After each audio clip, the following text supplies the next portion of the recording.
महेंद्र बेटे, मैं तुम्हें एक राज की बात बताता हूं। ये एक लड़की के हाथ का बना खाना ही था जो उसे मेरे दिल के करीब ले आया। बात बहुत पुरानी है। Long, long ago, there was a prince. हाँ, प्रिंस ही समझते हैं हम अपने आप को। बेटे, मैं हैदराबाद में अपने दोस्त की फिल्म कर रहा था। दोस्त के घर से खाना आता, लेकिन मुझे आंध्रा का खाना रास नहीं आता। एक दिन तुम्हारी माँ के साथ एक नई लड़की आई सेट पर, और ये इत्तेफाक की बात है कि उस रात मुझे उस लड़की को उसके घर ड्रॉप करने जाना पड़ा। जब हम उसके घर पहुंचे तो उसे जिद करके रोका, कहा कि मैंने तुम्हें वहां खाना खाते हुए देखा, तुम्हें वो खाना अच्छा नहीं लगा, मैं तुम्हें खाना खिलाती हूं। रात के 3 बजे उस लड़की ने आलू के पराठे बनाए, अचार और दही के साथ मुझे खिलाए। वाह, क्या मजा आया। आंटी, आप सुन रही हैं अंकल के इश्क के किस्से? इनसे ही पूछो ना, कौन थी वो लड़की? और फिर वो लड़की हर रोज सेट पर खाना लेके आती। अरे वाह, वो तो कंटेंट में आ गई। फिल्म की नहीं, अलबत्ता मेरी कंटिन्यूटी बन गई। आंटी, आपको जलन नहीं हुई? नहीं, बिल्कुल नहीं। बल्कि सुनकर अच्छा लगा कि इंदर को अब तक उस लड़की से पहली मुलाकात याद है। आंटी, आप तो ग्रेट हो। अगर मैं आपकी जगह होती तो मैं इस लड़की का मुंह नोच लेती। भाई मैं समझ गया कि वो लड़की कौन थी। कौन थी वो? अरे गैस, जिस लड़की से आंटी को जलन नहीं होती वो लड़की कौन हो सकती है? मालूम नहीं। पापा बताओ ना, कौन थी वो लड़की? Anjali, your a tubelight. अगर आंटी को उस लड़की से जलन नहीं हुई तो ऑब्वियसली वो खुद आंटी हुई ना। खाना खाते हुए नहीं, बिल्कुल नहीं। अच्छा अंकल, वैसे इस कहानी का मॉरल क्या हुआ? बेटे, इस कहानी का मॉरल ये हुआ कि मर्द के दिल का रास्ता पेट से होकर निकलता है। फिर तो अपना कोई चांस ही नहीं है। I am a gone case. मुझे खाना बनाना नहीं आता। मैं सिखाऊंगी ना तुम्हें खाना बनाना।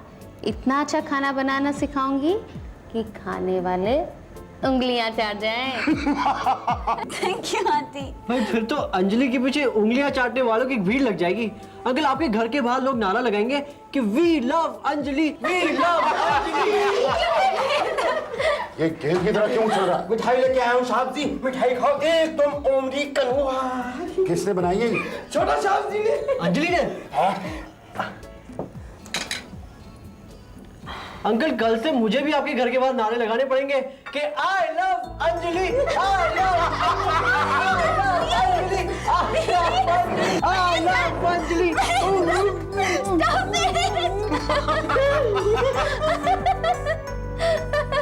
पापा बोलो ना। Stop it. रहने दो, बहुत हो गया, बहुत हो गया।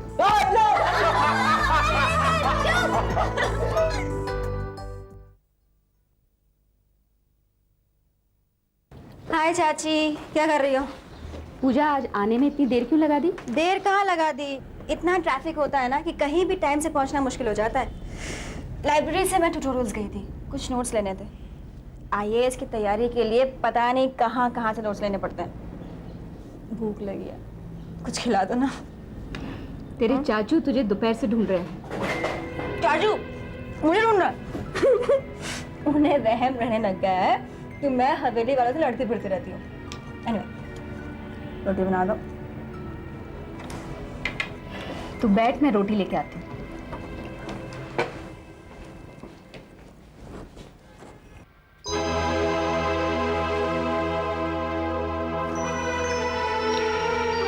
अरे आप आ गए? चलिए आप भी खाना खा लीजिए।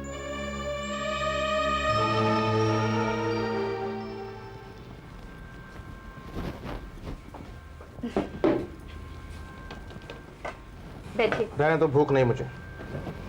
आज दोपहर में भी आपने खाना नहीं खाया? ड्राइवर ऑफिस से टिफिन वापस लेकर आ गया था। ऑफिस में नहीं थे आप? चाचू मुझे ढूंढते फिर रहे थे ना। चाचू, आप नाराज दिखते हैं। अरे मैं अब हवेली की तरफ देखती तक नहीं हूँ। चाची कह रही थी कि आप ढूंढ रहे थे मुझे, क्या हो गया? खाना खा लो फिर बात करेंगे। क्यों? खाते वक्त हम बात नहीं कर सकते क्या? हम लोग तो हमेशा खाना खाते वक्त बातें करते हैं ना। लेकिन आज जो बात करनी है वो खाना खाते वक्त नहीं हो सकती। खाना खाओ तो। मैं बाद में खाऊंगी। आप पूछिए, क्या पूछना है? आपको भी बस क्या हो गया है? अब खाना खाते समय ये सब कुछ शुरू कर दिया? चाची, आखिर मैंने ऐसा क्या कर दिया जो इतना बतंगड़ बन रहा है? हाँ, कुछ नहीं पूजा, तू खाना खा बेटा। नहीं, मैं खाना तभी खाऊंगी जब चाचू बताएंगे कि बात क्या है। चाचू आप बैठे, मैं ही जाती हूँ। अरे पूजा बेटा, खाना तो खा ले। मुझे नहीं खाना।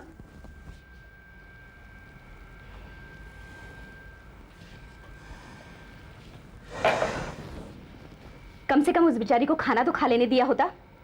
और फिर ऐसा क्या है जो आप थोड़ी देर रुक ना सके? अब मैंने क्या कर दिया? उसने तो बात को खोदना शुरू किया।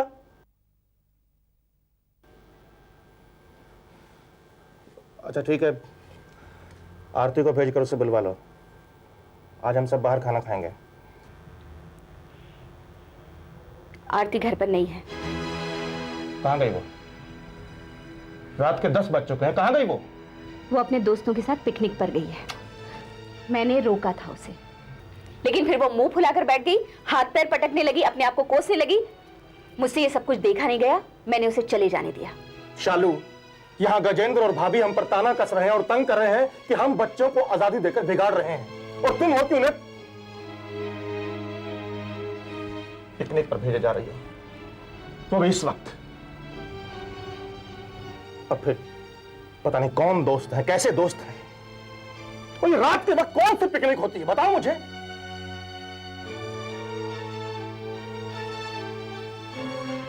एनीवे, कब आएगी वो? वो 3 दिन के बाद लौटेगी। खंडाला गई है। ब्रह्म, क्या हो गया है? बच्चों को इस तरह बिना कारण नहीं डांटते हैं। और मुझे तो आज ऐसा लगने लगा है कि आपका विश्वास डगमगाने लगा है। मैं पूजा को बुला के लाती हूँ।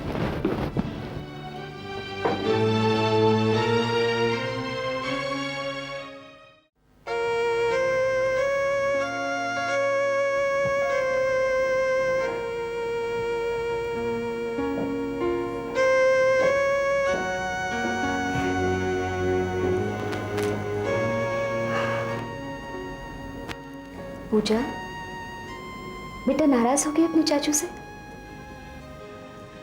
तो फिर ऐसे रो क्यों रही है? मैं क्यों नाराज होंगी? पता नहीं चाचू को क्या हो गया, उन्हें मेरी हर बात बुरी लगती है, हर वक्त डांटते रहते हैं। नहीं पूजा बेटा, तू उनकी तरफ से सोच कर देख। कितने अकेले हो गए हैं वो, कितनी परेशानियों में घिरे रहते हैं। और अगर कभी परेशानी में वो तुझ पर नाराज हो तो बेटा तू ही सर झुका लिया कर। चाची, सर झुकाने की बात नहीं है। तुम्हारे सामने तो बात हुई ना आज, मुझसे ऐसे बात कर जैसे जैसे मैंने कोई चोरी की हो। नहीं पूजा बेटा, तू गलत समझ रही है। तेरे चाचू तुझे बहुत प्यार करते हैं, और फिर ये उनका प्यार ही तो है कि वो तुझसे कुछ नहीं कह पा रहे। चल, उनके सामने जाएगी तो सब ठीक हो जाएगा। हाँ, मुझे अकेला छोड़ दो, मुझे सोचने दो। हाँ ठीक है, सोच लो। सोचना अच्छा है, लेकिन अगर तू खाना नहीं खाएगी ना तो मैं भी खाना नहीं खाऊंगी। बस। मैं चाचू के सामने नहीं आऊंगी। मैं खाना यही लेकर आती हूँ।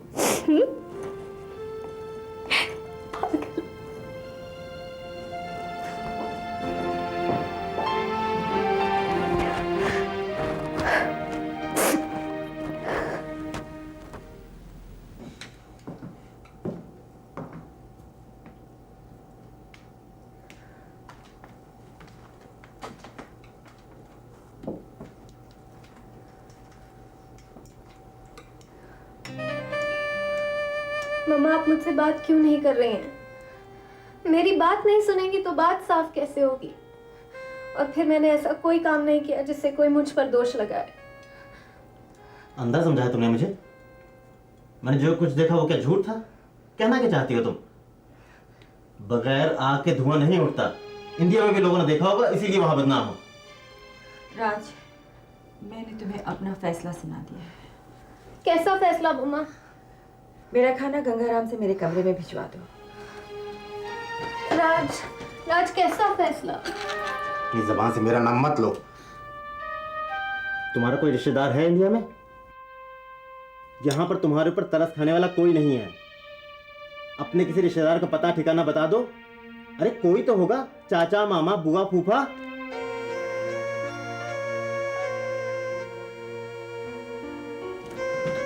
राज, तुम खाना तो खा लो। मुझे भूख नहीं है। तुम मेरी वजह से अपने आप को क्यों सजा दे रहे हो? तुम मम्मा को भी बुला लो, मैं उनके सामने नहीं आऊंगी। मैं चली जाऊंगी राज।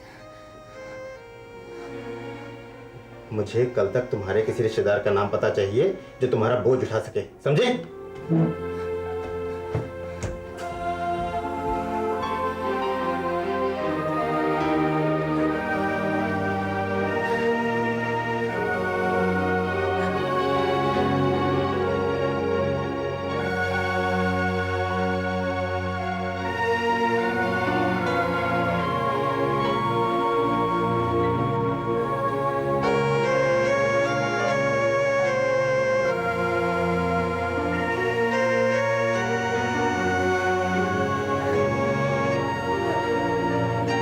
ये क्या हो गया? राज को अब मैं कैसे समझाऊं कि मेरा कभी कोई नहीं था। मेरे पापा के सिवाय कोई नहीं था मेरा। पापा, मुझे क्यों छोड़ गए आप? मुझे भी साथ ले चलते। मैं इतनी प्यारी थी आपको, तो क्यों मुझे जीने की सजा दी? कहाँ जाऊंगी मैं तो कलंकिनी हो गई। रो क्यों रही है? यहाँ तेरा रोना कौन सुनेगा? मैं डर गई हूँ। अरे पगली, मुझे देख, मैं हूं ना तेरे साथ। तेरी ताकत, तेरा बदला हुआ रूप। कहाँ जाऊं मैं अकेली हो गई हूँ। नहीं, तू अकेली नहीं है। खुद को तलाश कर, अपने रास्ते ढूंढ। कहाँ है रास्ता? मुझे तो सिर्फ अंधेरा ही दिखाई दे रहा है। अंधेरे से हार जाएगी तो अंधेरा हमेशा के लिए तुझे घेरे रहेगा। अंधेरे के उस पार देख, तेरी नजर खुद रोशनी देख लेगी। दामन के इस दाग को मैं यहाँ से कैसे ले जाऊं? उसी दाग के लिए तुझे जाना होगा, दाग जो तेरे दामन में कभी लगा ही नहीं। तुझे यहीं राज के ही शहर में अपना सर ऊंचा करके सिर्फ अपने बल पर जीकर उसे दिखाना होगा। तेरी हिम्मत तुझे जिंदगी का नया मकसद देगी और वो मकसद तेरी ताकत बन जाएगा। सोचती क्या है? चल उठ, यहाँ का सब यहीं छोड़ दे। यहाँ से यहाँ की यादें भी मत लेकर जाना। तेरे नए सफर की राहें तेरा इंतजार कर रही हैं।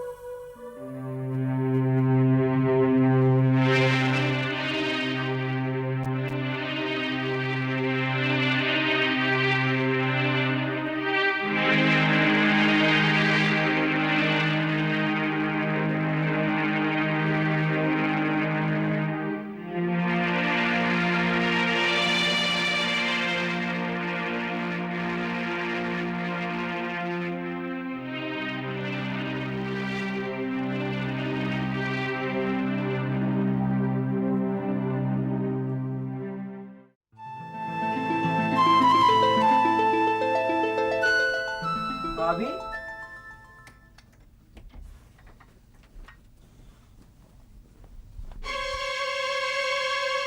भाभी,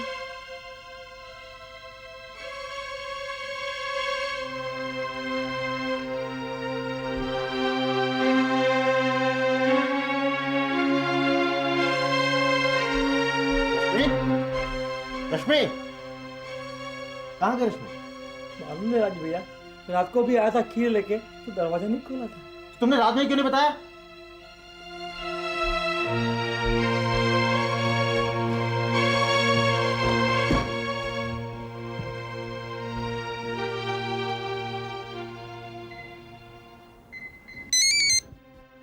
हेलो, हाँ दीपक, मैं राज बोल रहा हूँ। हाँ बोलो राज, और रश्मि को घर ले आए? हाँ, तुम्हारे कहने से मैं उसे ले तो आया था, लेकिन कल रात वो कहीं चली गई है। What? रश्मि घर से चली गई है? कहाँ चली गई है? हमारी इससे कोई बात नहीं हुई। तुम लोगों ने जरूर कुछ कहा होगा। Anyway, don't do anything, just hold everything. I'm just leaving. I'll be there very soon. Okay? Bye. Okay bye. क्या हुआ? रश्मि कहीं चली गई है। कुछ कहा नहीं उसने? मुझसे उसकी कोई बात नहीं हुई। तुमने तो उससे कुछ नहीं कहा ना? मैंने उससे कुछ नहीं कहा। फिर कहाँ गई? मुझे क्या मालूम।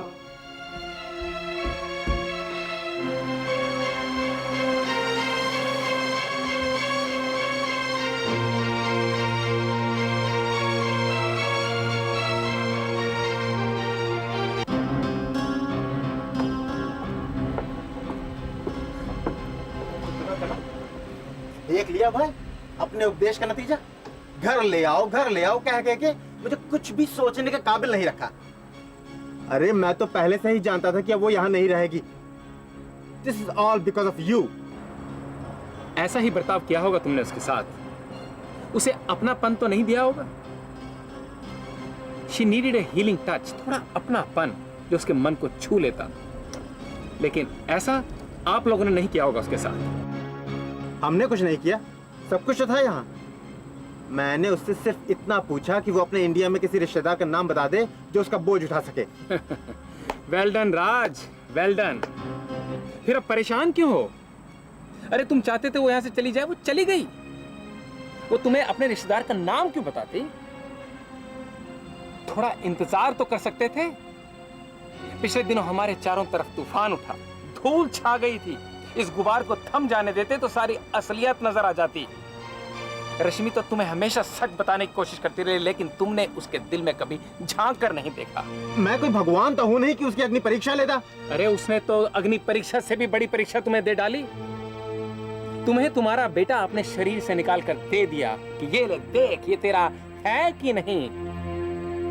उस परीक्षा के बाद तुम्हें उस पर शक करने का कोई हक नहीं। बहुत देर से सुन रही हूं।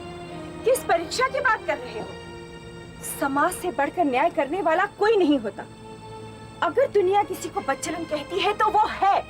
भगवान भी समाज से ऊपर नहीं उठ सके, राजा भी प्रजा का मुंह नहीं बंद कर सके। अग्नि परीक्षा के बाद भी उन्हें अपनी पत्नी का त्याग करना ही पड़ा। तो फिर आप दोनों ने उस कहानी का अंत क्यों नहीं देखा? वो राजा, वो भगवान भी वापस अपनी पत्नी को लेने पहुंचे और ये धरती फट गई थी। माँ, रश्मि तुम्हें हमेशा अपनी माँ की तरह मानती रही और ये धरती भी एक माँ है। अच्छा एक बात बताओ माँ, रश्मि अगर तुम्हारी बेटी होती तो तुम्हारा कलेजा नहीं फट जाता? तुम उसे अपने अंदर नहीं समा लेती? लेकिन तुम लोगों ने ऐसा कुछ नहीं किया। Now you deal with it.